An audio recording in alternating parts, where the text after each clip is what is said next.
សូ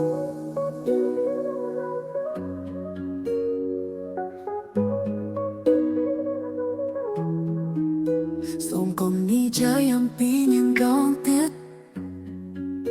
ចិត្តខ្ញុំពេលនេះមិនតន់ជាសះស្បើយអត់តែក៏ហាដូចបេះដូងបាយបាយស្នាមញញឹមញៀមនៅជាប់ក្នុងបេះដូងពេលនឹកដល់នាងភ្នែកខ្ញុំសុបពេញទឹកសូម្បីតែឈ្មោះក៏ជាទឹកភ្នែកអោយហូរសូមកុំរំលងខ្ញុំកំពុងព្យាបាលខ្លួនឯងកុំឲ្យចិត្តខ្ញុំត្រូវខកដងទៀតកុំរំលឹកអំពីនាងខ្ញុំមិនចង់ stop ឡើយនាងបានចោលចេញដោយពេលភ្លៀងគ្មានពន្លឺ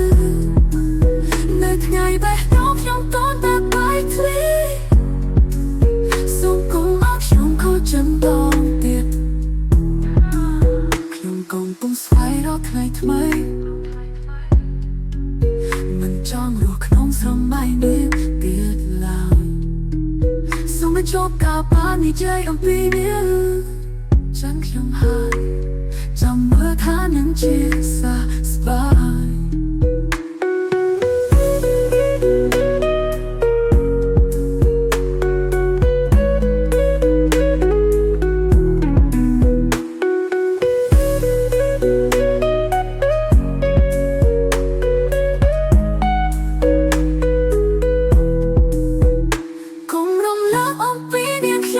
ចង់ stop ឡើយ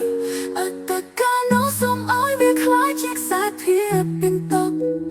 តែបញ្ចប់រួចតែមិនត្រូវចាឡើងវិញទេសូមឲ្យខ្ញុំរស់តែគ្មាននាងក្នុងចិត្ត